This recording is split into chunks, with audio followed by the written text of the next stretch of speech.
Gracias por seguir en sintonía con nosotros. Son las 6:54 de la mañana de este viernes de marzo. En el día de ayer, el presidente Luis Abinader se expresó acerca de su posición sobre las causales de interrupción voluntaria del embarazo y también acerca de lo que podría calificarse como qué haría en torno a la posición de los legisladores en el Congreso sobre el tema del momento, que es las 3 causales. Vamos a ver el corte. Este es un tema donde yo tengo que respetar la opinión de cada uno de los diputados. Este no es un tema donde nosotros podemos tomar una línea. Esa es la posición que yo expliqué sobre las 3 causales, es mi posición personal.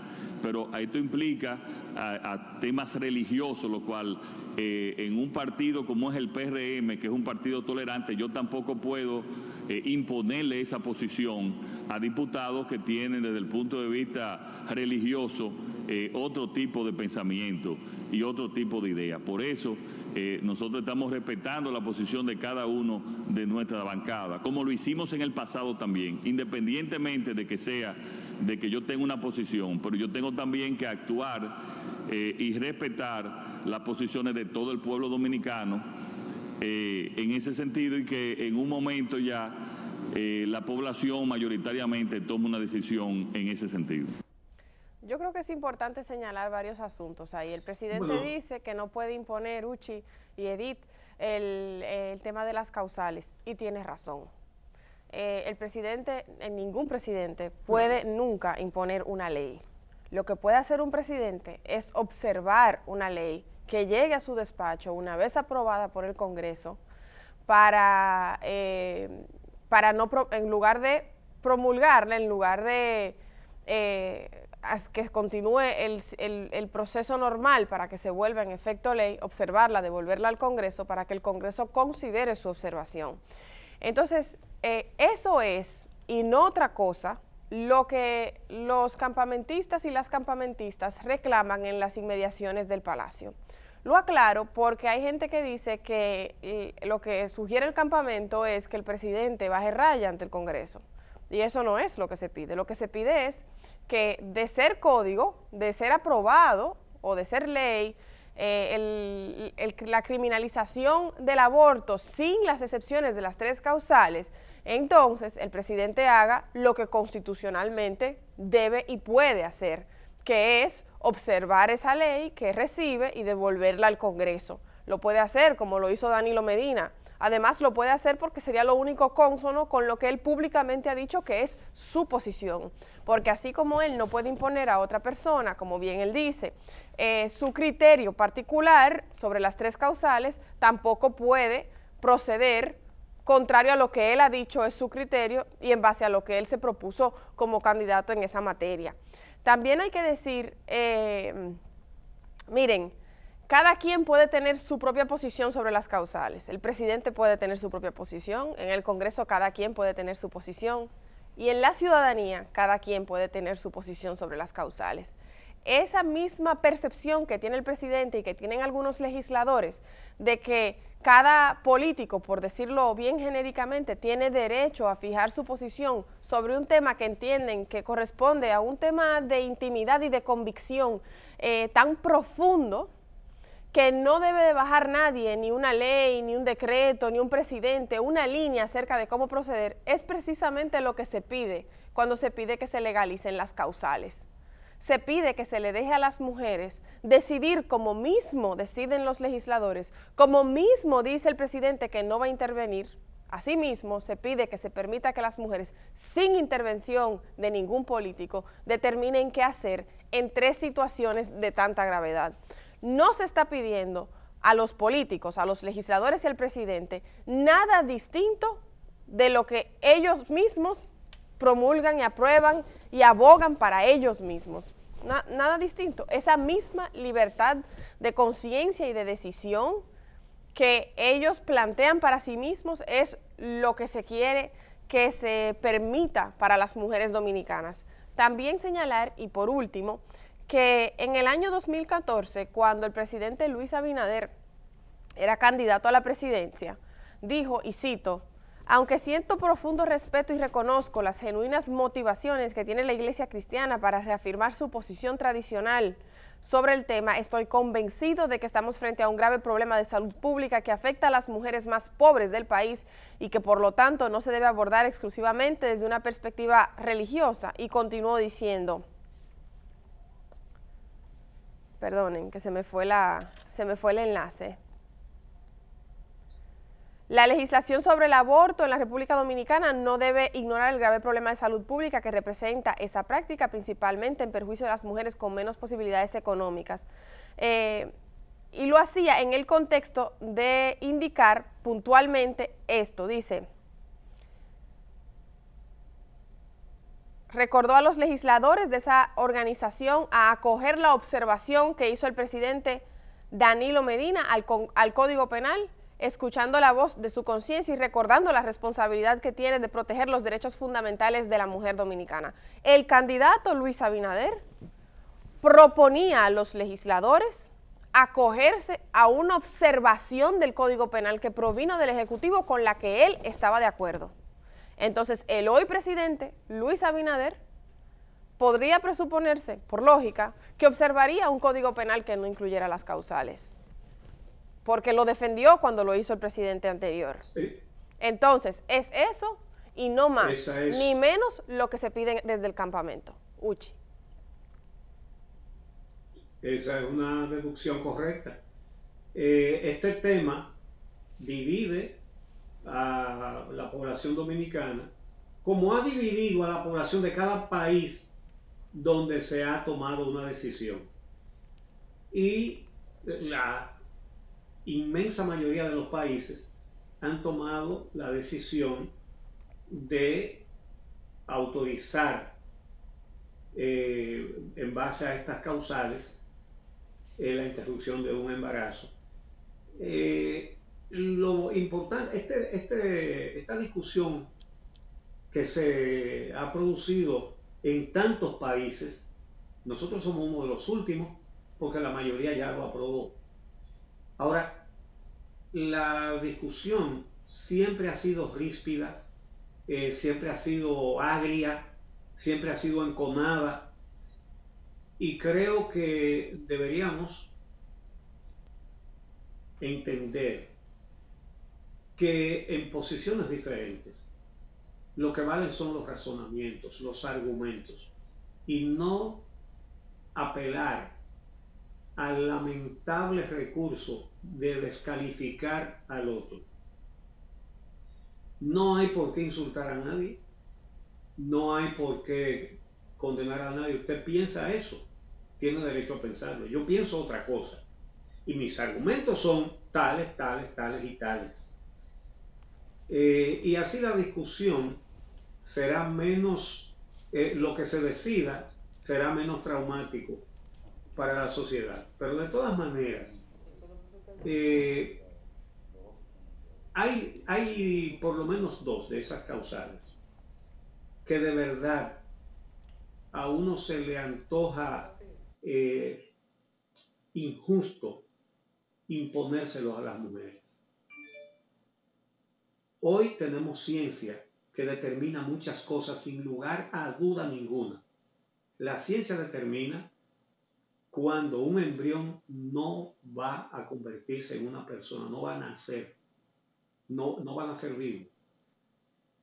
Por lo tanto, su permanencia en el vientre de la mujer pone en peligro a esa mujer sin que haya ninguna esperanza que le compense ese peligro.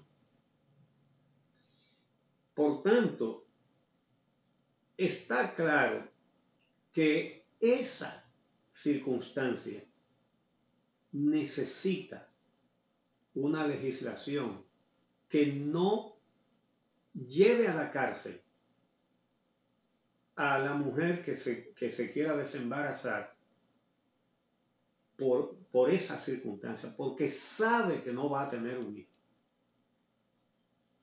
No lo sabe no ella, no lo sabe la ciencia. Y el otro caso, que es, me parece a mí que indiscutible, es el que pone en peligro la vida de la madre. Entonces, la madre no debería ir a la cárcel ni menos el médico que la asista, si hace un acto que es para salvarle la vida a la madre. La tercera causal es más discutible, sin embargo, hay que señalar que qué difícil decisión, qué encrucijada, que un embarazo producto de una violación, oiga, qué difícil debe ser para la mujer que es violada y embarazada. Qué difícil decisión para su familia entera. El producto de la violación va a crear un vínculo permanente de la víctima con el victimario. Pero no solamente eso, sino que eso puede estimular hechos de esa naturaleza, porque un individuo al que le interese ese vínculo, por alguna otra razón, que puede ser económica, dice, bueno, después que la viola y la embarace, está presa. Es decir, hay tantas circunstancias que hay que discutir. Y lo que se pide es que no metan preso a un médico que lo haga. Ahí ponía un médico un testimonio en Twitter, lo leí hace 2 o 3 días, diciendo que un caso muy parecido al de Esperancita, porque tenemos esa experiencia ahí. Embarazada le diagnostican cáncer. Si le dan quimioterapia, entonces afectan a la criatura. Si está la criatura ahí, no le pueden dar la quimioterapia. Y bueno, murió ella.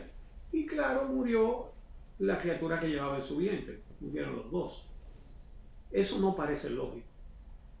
No parece lógico. Es decir, hay cosas que hay que estudiarlas. Y ojalá seamos capaces de hacerlo sin extremismos. Ojalá. De todas maneras, sí. El primer paso es no descalificar al otro. Ese es un tal y un cual porque opina distinto que yo. Vamos a escuchar todas las opiniones y vamos a razonar. No sé si seremos capaces, pero creo que ese es el camino. Hay un argumento recurrente, Uchi, contra la causal 1, que es la causal para salvar la vida de la madre, cuando la madre está en una condición de salud que no resiste o el progreso del embarazo o el parto. Ese argumento es que para eso hay protocolos. Pues yo tengo poquitas horas de sueño hoy, porque en la página de salud pública están todos los protocolos. Y yo me pasé toda la madrugada buscando un protocolo que definiera cómo se podía proceder si una madre no resiste continuar con el embarazo. Y salvo el caso de la preeclampsia y la eclampsia, donde realmente lo que se habla es de hacerla parir y tratar de estabilizarla y hacerla parir, que no siempre es lo que podría salvarla. En algunos casos sí, y en ese caso pues perfecto, se aplica ese protocolo, pero en otros casos, con otras dificultades de salud, la mujer no se salva si continúa con el embarazo o si se somete a un parto. Por ejemplo, hay ciertas cardiopatías que simplemente la mujer embarazada no resiste un estadio avanzado de un embarazo. Entonces, para eso no hay protocolo, ni lo puede haber, es lógico que no lo haya. No lo hay porque sería un delito, no puede haber un protocolo oficial indicando cómo se comete un delito. Entonces, por eso es que es importante aprobar las causales. Eso tampoco encontré un protocolo, seguiré leyendo, pero la verdad es que ojeé todo lo que encontré sobre el tema ginecobstétrico. No encontré un protocolo para lo que tiene que ver, por ejemplo, con una malformación como anencefalia, una criatura que dentro del vientre, digamos que puede vivir porque dentro del vientre está conectado con la madre, pero realmente se ha formado sin cráneo, sin cerebro. Entonces fuera del vientre no va a vivir nada, es imposible. Entonces para eso no hay un protocolo para interrupción del embarazo, porque no lo puede haber. Y por último, en cuanto a la causal 3, el argumento principal ahí es distinto y dicen, eso casi no pasa. Si ustedes se fijan en las estadísticas, que no es verdad, pero ese es el argumento, en las estadísticas la mayor parte de las mujeres violadas no quedan embarazadas, entonces no son tantas. Bueno, pero el año pasado el Diario Libre reportaba, por ejemplo, una niña de 9 años que daba a luz a un bebé tras ser violada. 9 años. Entonces esa niña no tiene derecho a que la ley la considere. Esos son los casos que yo creo que vale la pena que pensemos, ¿no? Hay casos extremos, evidentemente, que vamos a encontrar. Mira, ese caso que tú dices, de esa niña de 9 años, eso fue en el sur. Sí, horrible. Creo que fue en Jimaní, de 9 años. Y la trajeron para acá, unos familiares, en fin. El que cometió ese crimen andaba jefiando y amenazando a la familia para que no lo denunciaran. Bueno, el drama de esa niña es una cosa horrorosa. Ella dio a luz y tiene al bebé, una niña de 9 años.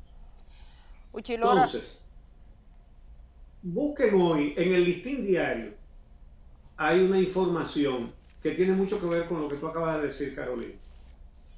Y es que en las estadísticas de las condenas por violación sexual, la mayoría han sido incestuosas, esas violaciones. Y una gran parte, los autores han sido los padres o padrastros. Estamos hablando de cosas demasiado dramáticas. Demasiado dramáticas. Y la verdad es que los involucrados entonces no tienen opción. La ley le dice, no haga esto o haz aquello. Pero no tienen opción. Señores, estamos hablando de cosas muy profundas. Búsquenlo ahí, está en primera plana del Listín Diario de hoy. El incesto ha estado presente en un 40% de las condenas emitidas por los tribunales contra violadores sexuales de menores de edad en los últimos 2 meses. En los últimos 2 meses. No es una cosa que ha venido sucediendo, sí, ha venido sucediendo, pero no es que estamos hablando de estadísticas antiguas.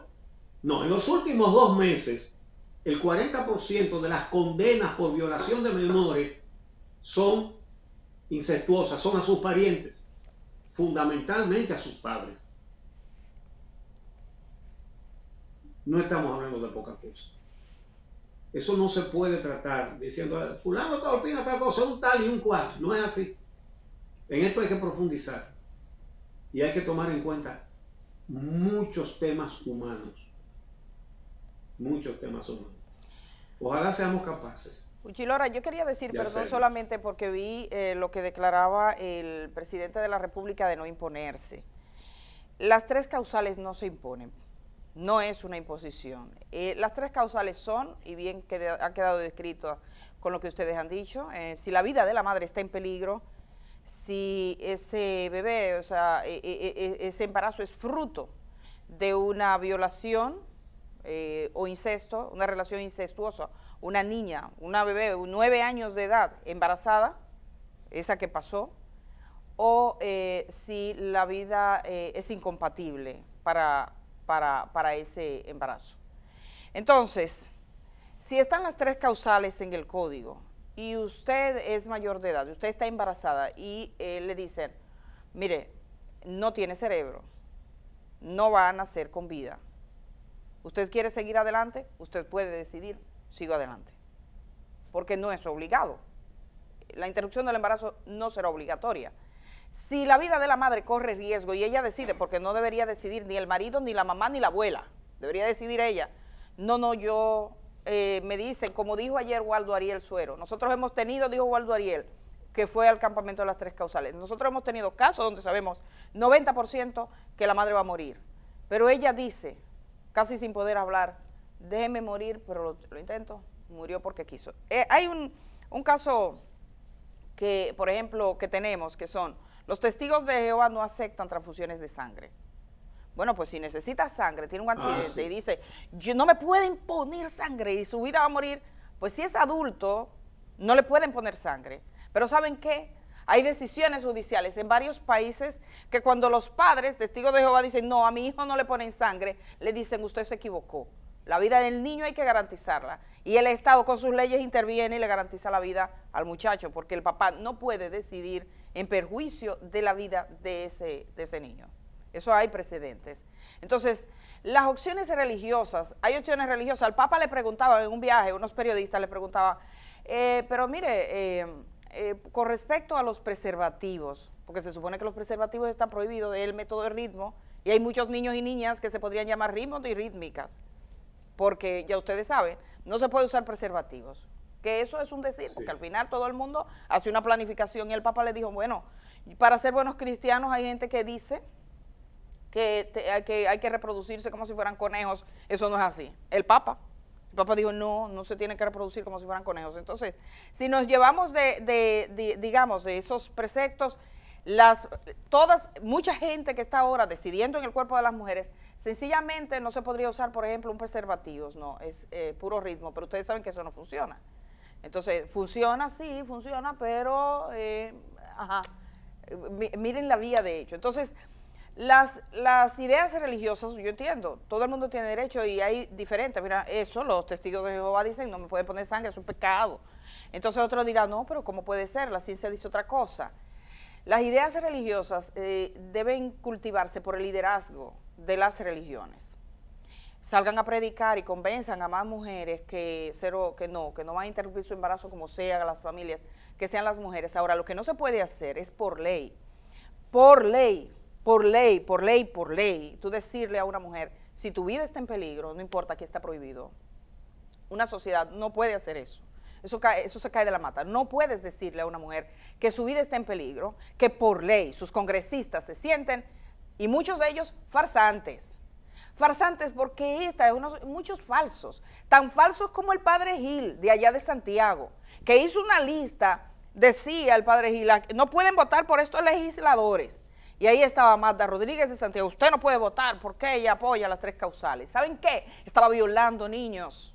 Está en Polonia condenado a 7 años de prisión, mientras estaba en todas las cosas diciendo, así, yo no digo que todo el mundo sea así, eso no es lo que pasa, pero dentro del cuadro, no todo el mundo es así. Ya te lo iba a decir. Sí, no todo el mundo es así.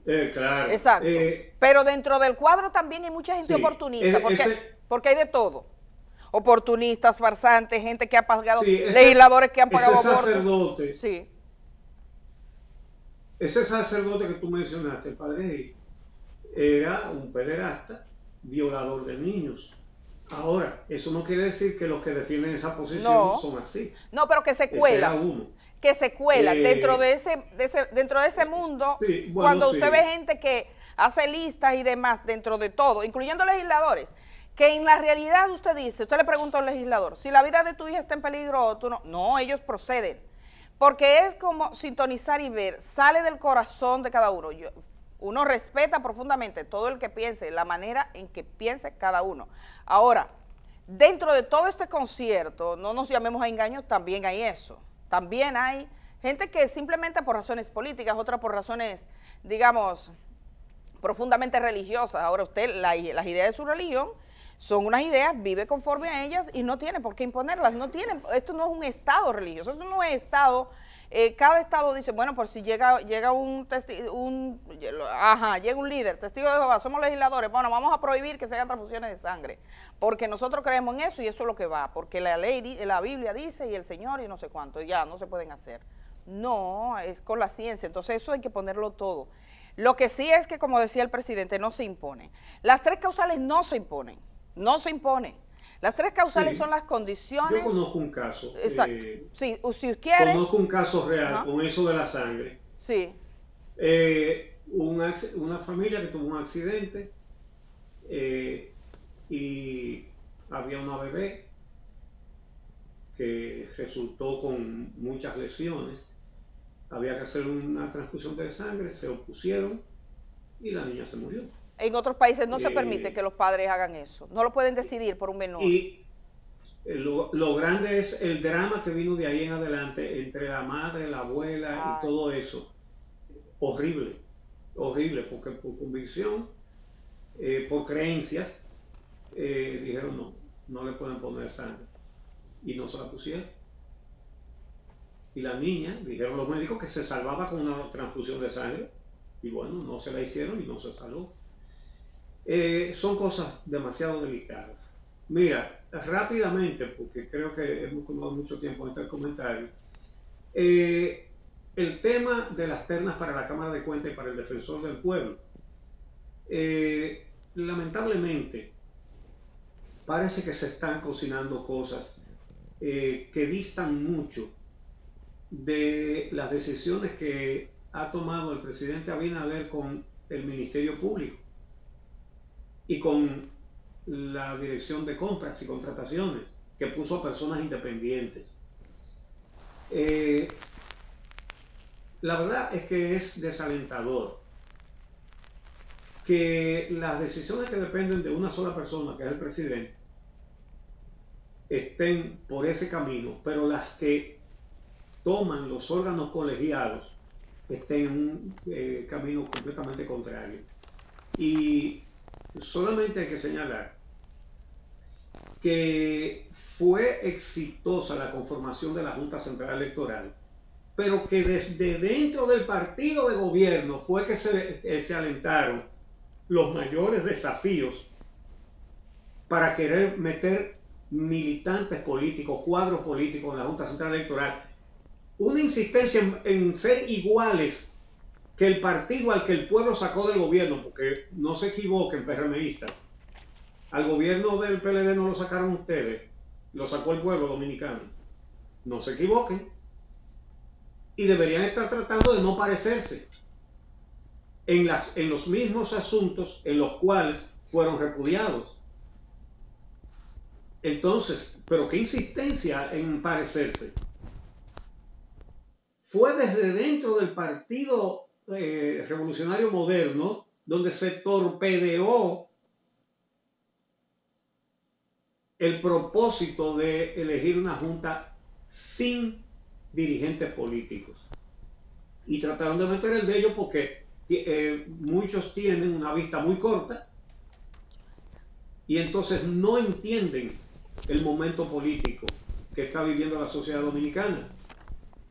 La sociedad dominicana no está interesada en quitar a Juan para poner a Pedro. Está interesada en que desaparezcan las malas políticas, los barrilitos y los cofrecitos.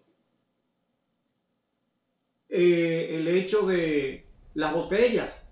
Está muy bien que saquen a todas las botellas que estaban en el gobierno desde el PLD, pero no deben sacar a una gente que está trabajando. Puede ser del Comité Central. Si está trabajando, no tienen razón para quitar a nadie, y menos después no pagarles la prestación. Pero además, este afán, todo esto que dejó ver Josefa Castillo y muchos otros casos, el presidente parece que sí entiende y entendió hace tiempo de qué estaban hartos los dominicanos y decidió hacer lo contrario. Ahora, dentro del partido hay mucha gente y específicamente en las cámaras congresuales, que lo que entiende de la política es que tú quitas al otro y pones a lo tuyo a hacer lo mismo que hacían los otros. Entonces, insisten, por ejemplo, en el caso del Defensor del Pueblo, ponen una fórmula para calificar a los entrevistados, ¿verdad? Y le ponen una nota. Entonces, tiene un compromiso previo desde hace muchísimo tiempo con el que quedó en cuarto lugar. Fidel Santana, una persona a la que nosotros apreciamos y respetamos, pero no estamos de acuerdo con eso. Entonces, ¿qué pasa? Que ahora Pacheco dice, no, se ponen notas, pero esas notas no valen. Entonces, ¿para qué las ponen? Si no valen, entonces ¿cuál es el propósito de poner esas notas? Y de hacer esa evaluación y ponerle un número. Y en el caso de la Cámara de Cuentas, insisten en meter políticos, incluso de supuesta oposición.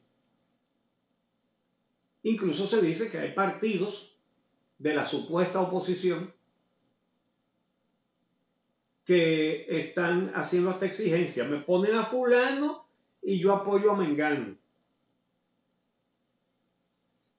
En la Cámara de Cuentas no puede haber cuadros políticos, no puede haber militantes políticos. Y si los hay, es un augurio que desbarata con los pies lo que ha tratado de hacer con las manos el presidente. Entonces, fíjense que no solamente ha puesto a personas que no son militantes políticos, sino también a personas reconocidas como personas probas, como hizo en el Ministerio Público, como hizo en la Cámara de Cuentas. Eso es una advertencia a su propia gente. El que se mete en rojo, que no cuente con amiguitos en el Ministerio Público, que no hay amiguitos, porque no son, el Ministerio Público no es del partido. No es como el PLD, que ponía a uno del Comité Central. Entonces tú no tienes con quién ir a hablar ni con quién hacer una maroma. No, ahí está Miriam Germán, Wilson Camacho y Berenice Reynoso. Hay muchos que vienen desde atrás, ¿sí?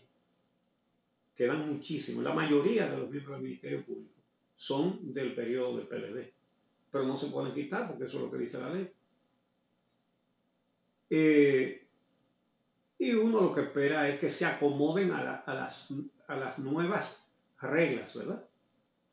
Que es cumplir y hacer cumplir la ley.